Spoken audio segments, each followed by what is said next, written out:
So now we will discuss about diffraction. So diffraction means simply this is the bending of light.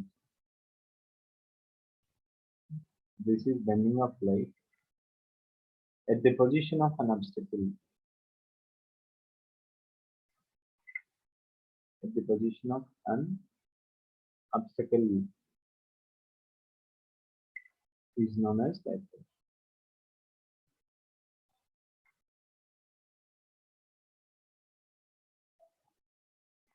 Suppose this is a street light. If a person stands below the street light, he used to observe his shadow. He used to observe his shadow. But we will observe that in the shadow, actually, from the bottom to almost this the abdomen part and chest part. So we will feel the image as dark. But when we see the image of his neck and as well as his head, so it looks like as the combination of bright and dark. It is not so bright and not so dark. So we will apply in our daily life. So because so whenever the light falls over the obstacle, it will bend, it will bend, and that bending of light, after bending of light, it undergoes superposition. అంటే light bend అయిన తర్వాత మళ్ళీ అది superpose అవుతూ ఉంది. So this phenomena is known as diffraction.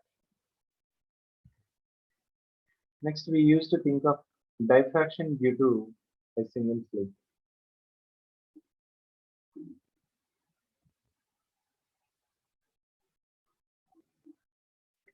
Diffraction due to a single slit.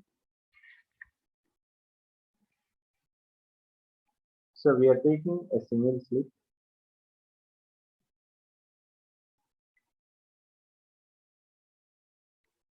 For example, we are taking a single slit. And this is a convex lens. The slit width is nothing but A. The slit width is nothing but A. So whenever the light rays enters the lens in this way, they will form the central maximum at O, and we found that it intensity on the screen is I naught. Suppose this is the screen. This is the screen. And whenever we observe some more light rays, let us say this is another light ray and this is another light. So both are making some angle. That both are making some angle theta. Some angle theta.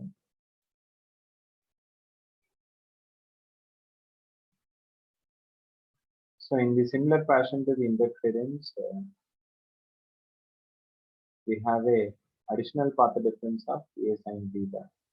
In the interference, we have D sin theta as the additional path difference, and here we have A sin theta.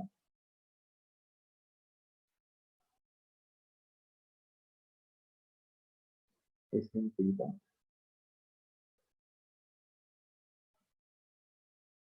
This is a point of observation where the intensity is I. Where the intensity I is.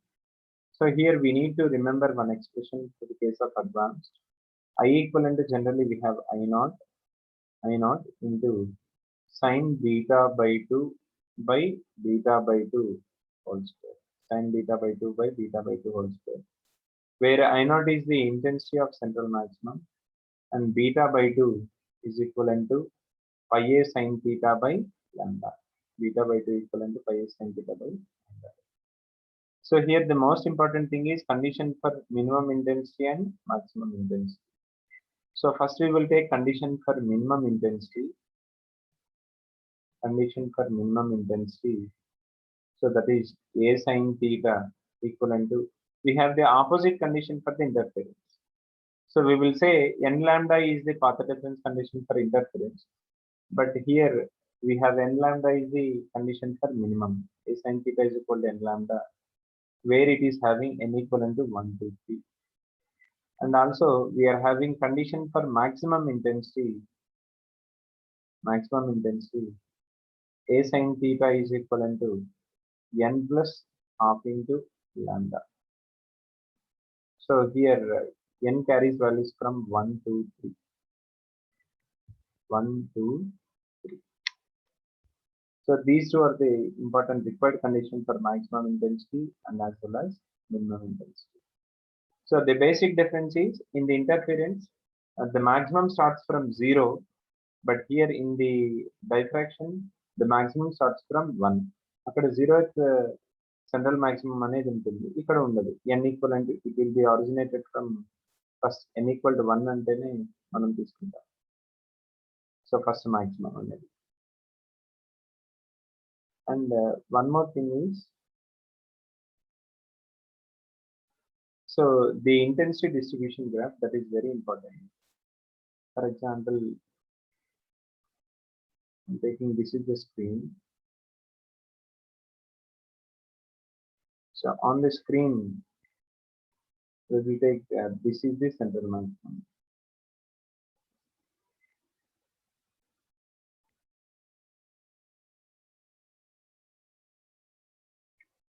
So this is called as central maximum.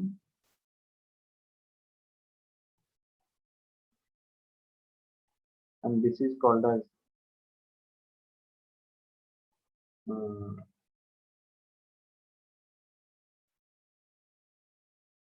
first order minimum, first minimum. So this is also called as first minimum. And we are taking this. So this is called as first order maximum. First order maximum. And here also we have first order maximum. Again, this is second minimum and so on. And this is also second minimum. This is also second. So in the diffraction, only one model is very famous. So that is the intensity, that is the central width maximum. The central width with the central. So this is the central fringe. So we need that central fringe width. So that is very, very important. And from the discussion, we will see that the intensity decreases. The intensity decreases as we move away.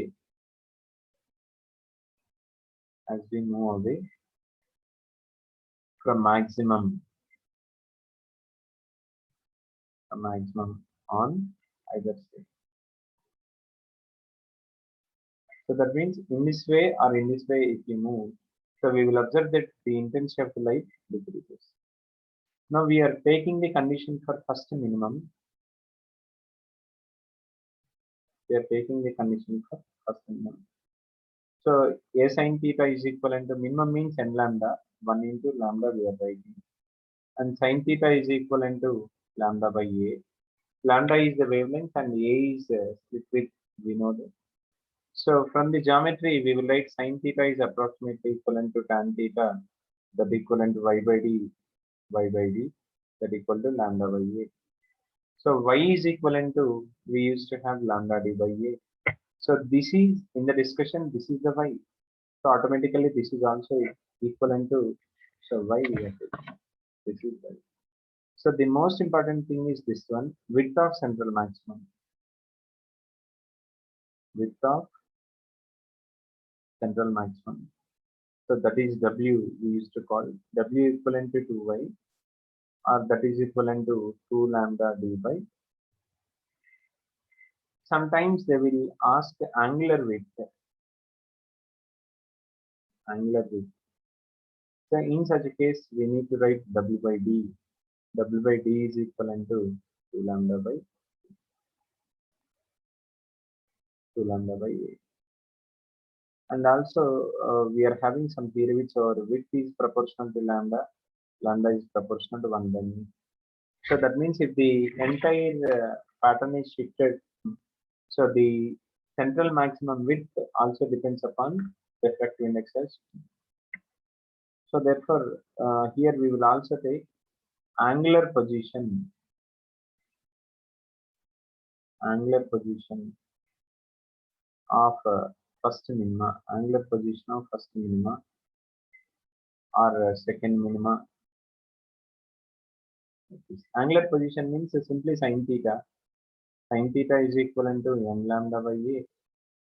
So therefore, its possibilities we used to take as lambda by a, comma 2 lambda by a, comma 3 lambda by a, and so on. And also we will take angular position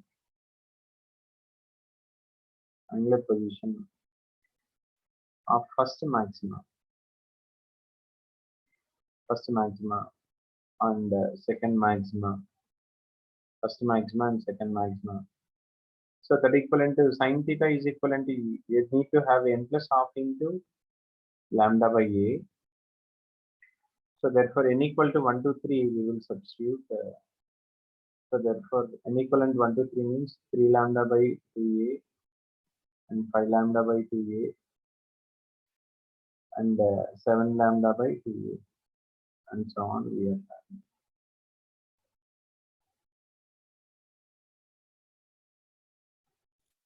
Okay. So next we used to think of polarization.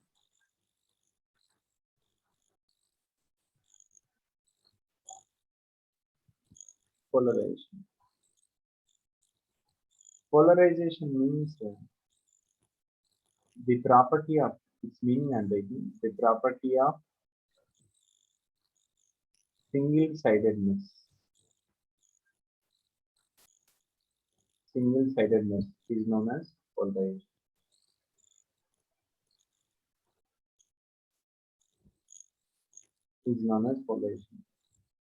So let us understand this. So we know that light wave is an EM wave. Light wave, it is an electromagnetic wave. So while we think it is an electromagnetic wave, so in the light wave, so the electric field vector,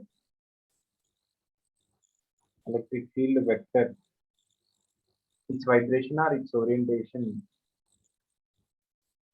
is the cause of vision.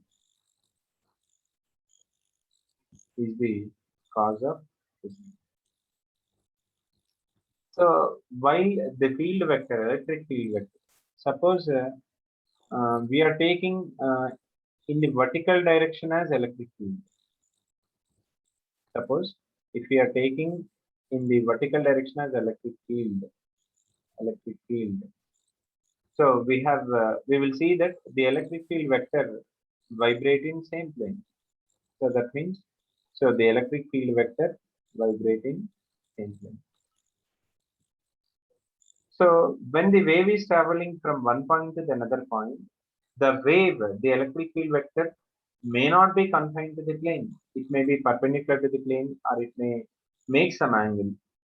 So that means the electric field vector having, when the wave is propagating in all possible orientations. So when we think of all possible orientation, we used to think of the vibration of light vector in all possible ways. So that is electric field vector. So this is electric field vector. So that means electric field vector, it can orient in number of directions. So generally this is the possibility when we think of this as the light vector. So that means when the light wave is traveling from one point to the another point, it may move within the plane or it may move perpendicular to the plane or it may move at any angle. So then we have the vibration of this electric field vector in any orientation we will take. So this is called as unpolarized light. So this is known as unpolarized light. This is known as unpolarized light or normal light. Unpolarized light or general light.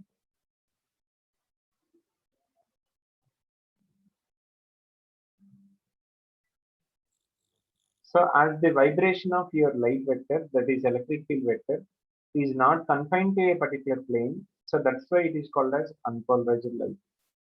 Unpolarized light. Suppose if the polarized light, so when we say it is a polarized light means if the vibration direction of electric field vector is confined to the plane or perpendicular to the plane. So this dot means the vector vibrating in perpendicular direction to the plane of your screen, plane of your screen. So we used to call this is the polarized light and this is also polarized light. So దీన్ని మనం polarized light అంటాము. So దీన్ని కూడా మనం polarized light అంటాం.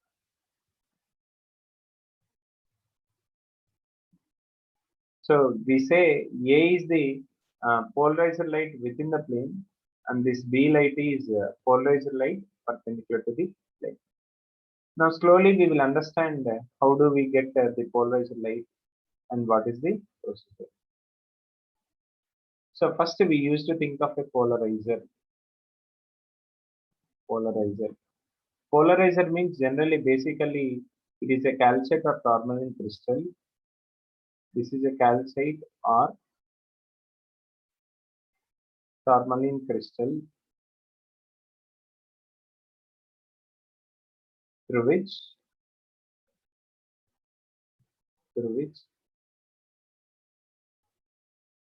an unpolarized light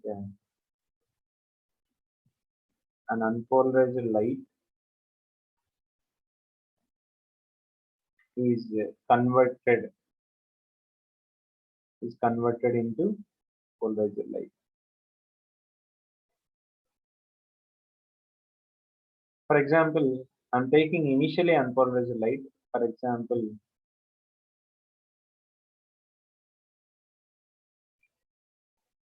so this is we are taking.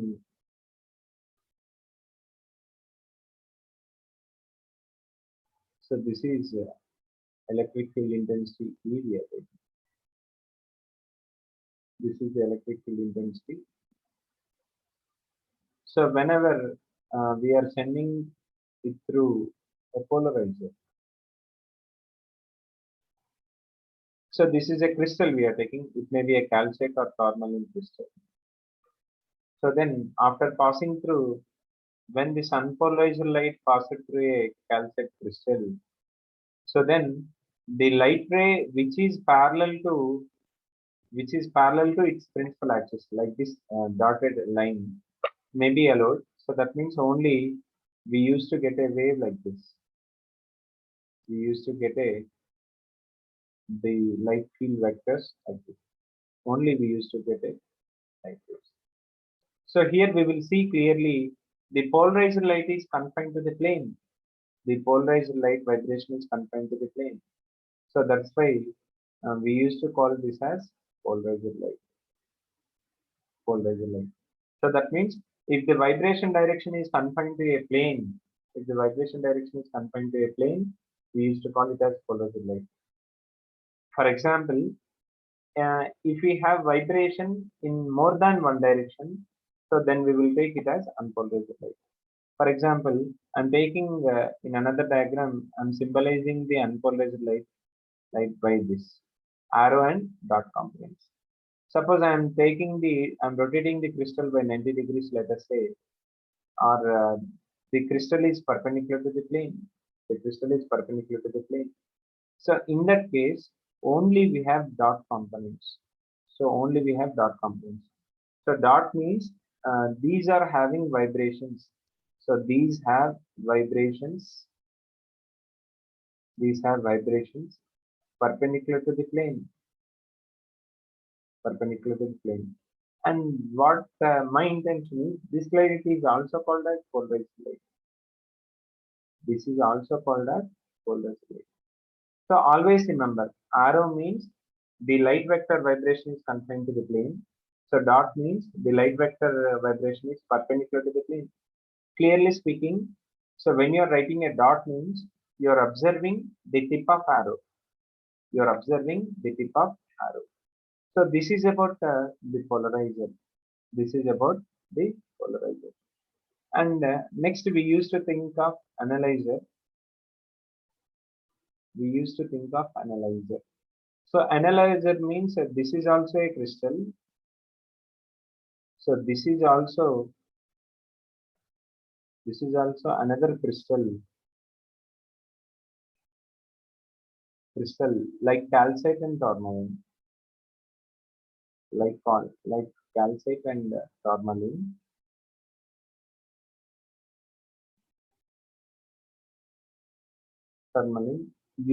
which is used to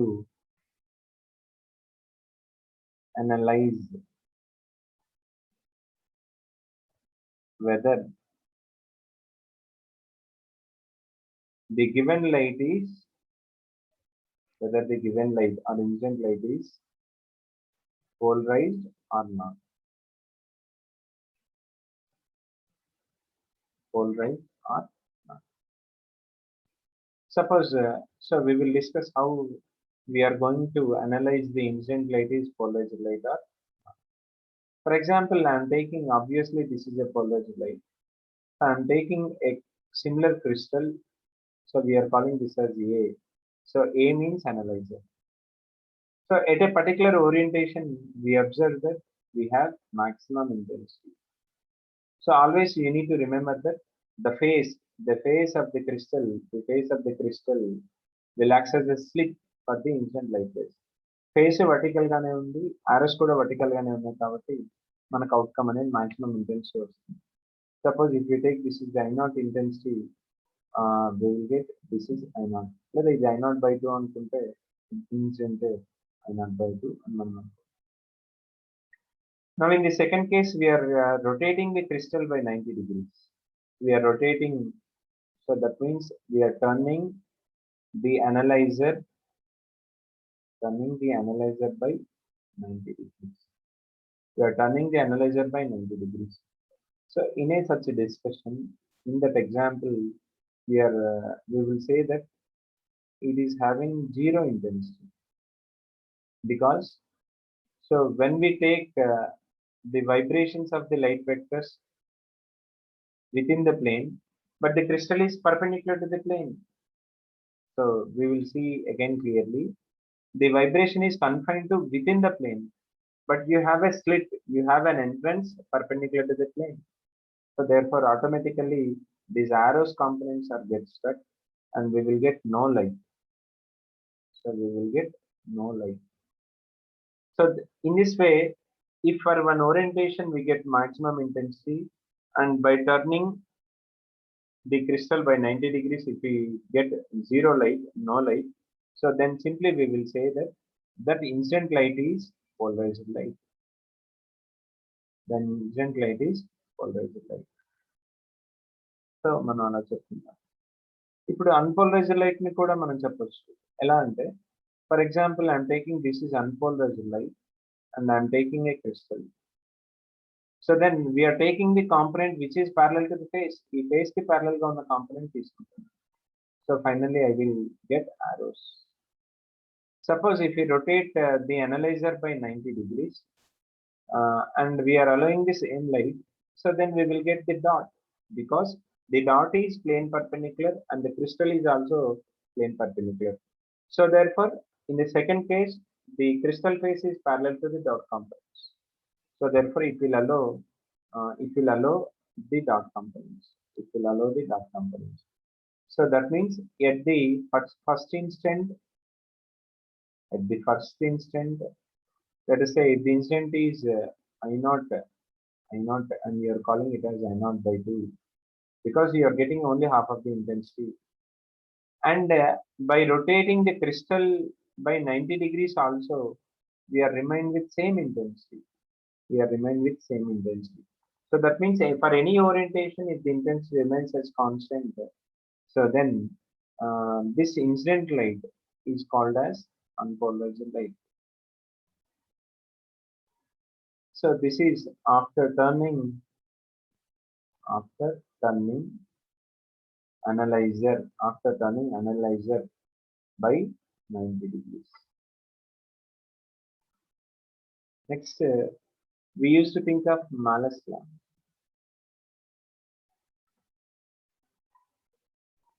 Malus law. So Malus law means, for example, I'm taking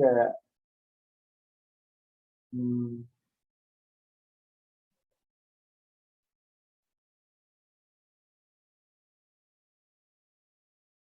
so this is one crystal, one crystal. We are calling that crystal as polarizer, and we are taking another crystal.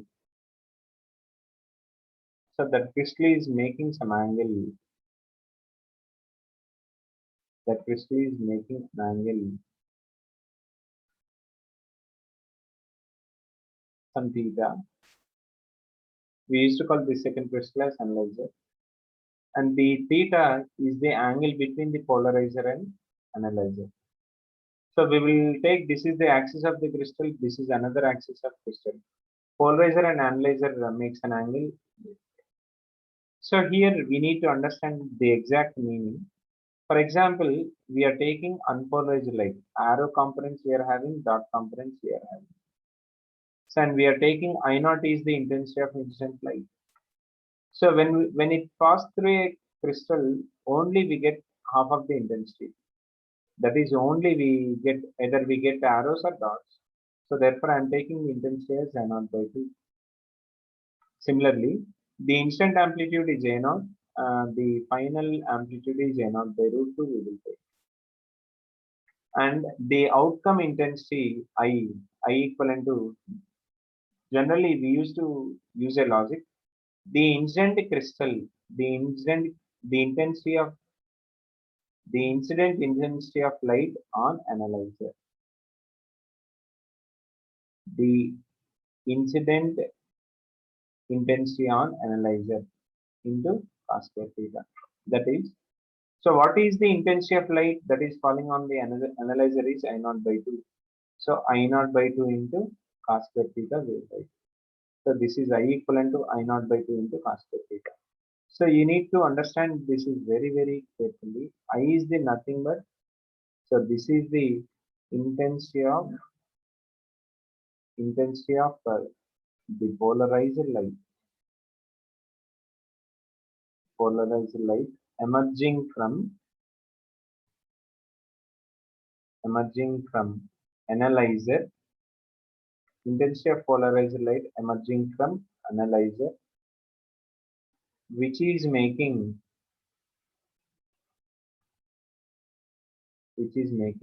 an angle theta, with the polarizer,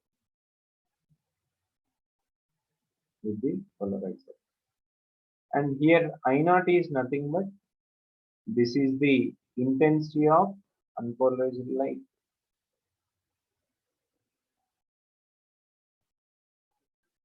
Intensity of unpolarized light. So I naught is the intensity of unpolarized light. Or we will say A equivalent to A naught by root 2 into cos theta. So this is also another very important relation between the intensities and as well as amplitudes.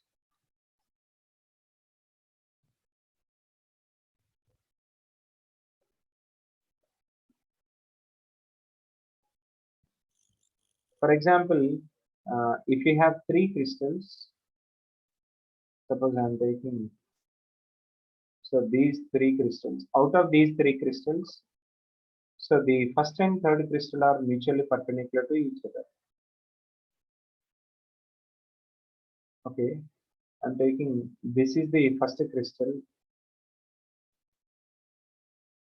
and this is the third crystal. This is the third crystal.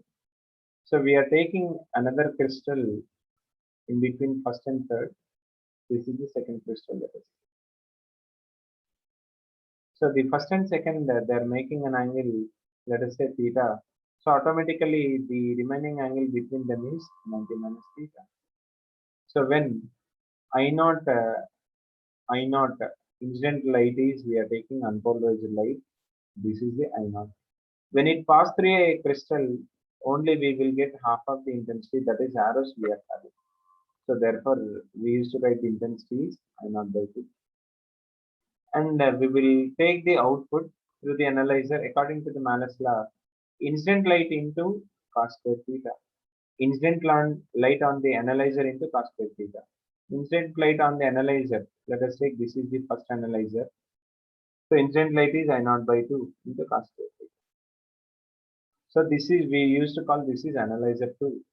So generally we used to have only one polarizer. We have many analyzers. So that light passing through the second analyzer, and we are writing the final one, I equivalent to incident light on the second analyzer into cos square theta. But in the second case, the angle is 90 minus theta, and also the incident light is from here we are taking I naught by 2 into cos square theta. So that equivalent to I naught by 2 into cos square theta into sin square theta. We are writing. So that equivalent to I naught by 8 into, we will write 4 sin square theta cos square theta. We are writing. Or I equivalent to I naught by 8 into, so we will write sin square 2 theta. I equivalent to I naught by 8 into sin square 2 theta. So in this way, we will take the intensity. In this way, we will take the intensity. This is very, very important. Next, after taking this Malus law, we used to think of Brewster's law. Brewster's. So in the Brewster's law, first we will take a boundary which separates the two medium. We will take, this is the boundary. An instant light ray so falls over the surface. Falls over the surface. With respect to the vertical,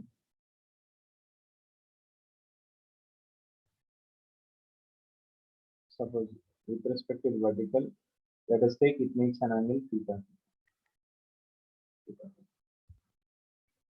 And whenever the incident unpolarized light we are taking, unpolarized light means it is the combination of arrows and dots. Arrows and dots. So we are calling this is unpolarized light. This is incident unpolarized light. When incident unpolarized falls on a particular angle theta p with the vertical, so we will see that some part is reflected and some part is transmitted. Some part is reflected. And we will clearly say that the reflected part is completely polarized. So the reflected part is completely polarized. So that's why only we are representing with either arrows or dots. So this is called as reflected and completely polarized light. So because there are no dot components actually. And also we used to think of another wave, that is refracted wave or transmitted wave.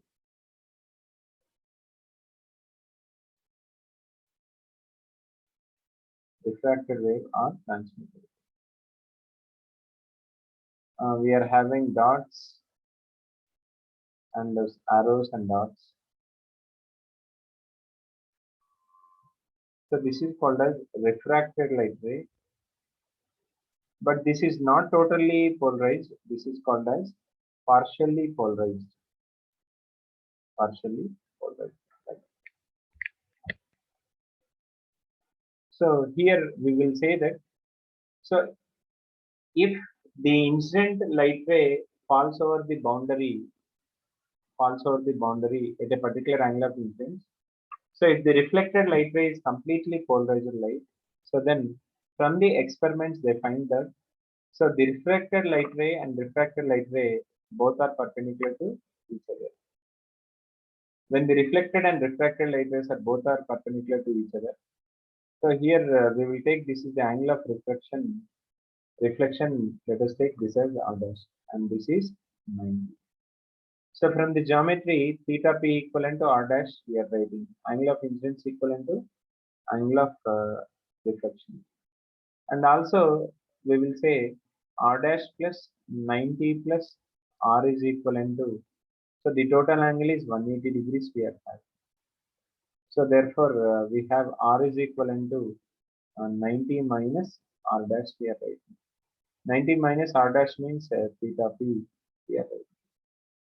So therefore this is the first medium, and let us take this is the second medium. So it is having a refractive index mu1 and this is having a refractive index mu2. So then we will write mu1 into sine theta p equivalent to mu2 into sine we will take, or mu1 into sine theta p equivalent to mu2 into sine 90 minus theta p. Or simply we will take tan theta, sine by cos is tan theta p equal to mu2 by mu1. Generally here mu2 is greater than mu1. Whenever you have confusion between mu1 and mu2, always mu2 is greater than mu1. Suppose if we consider the same scenario for air and medium of glass, let us say medium of mu. So then we will take tan theta p equivalent to mu, or theta p equivalent to tan inverse of. So this is very, very important. So this is called as Brewster law, and this theta p is called as Brewster angle. This is Brewster angle, and mu equivalent to tan theta p. So this is called as Brewster's law.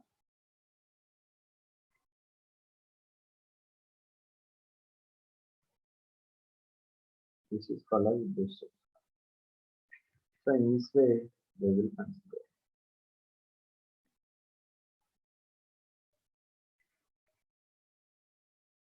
So we will take the optical activity. This is very important for advanced. Optical activity S is equivalent to theta by L into C, where the theta is angle of rotation in radians, and L is length of solution tube. Nothing but we used to take a test tube, solution tube in meters. C is nothing but concentration. C is nothing but concentration in kilogram per meter cube. And we need to remember that yes, this is optical activity. Yes, depends upon nature of substance. So depends on wavelength and as well as temperature. So here rotation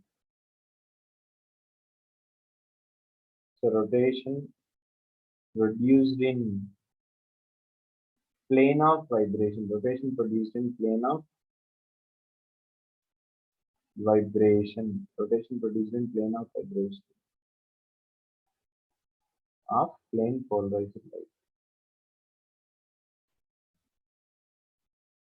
Plane polarized light is you are calling. So that is yes. But yes ante meaning of optical activity and if the rotation of the vibration axis changes, ante manamu indaka arrows vibrated within the plane అని మనం చదువుకున్నాం. అవి కనుక కొంత angle turn అయ్యాయి అనుకోండి, అవి ఎంత యాంగిల్ టర్న్ అవుతాయో దాన్ని మనం ఇక్కడ ఆప్టికల్ యాక్టివిటీ అంటుంది.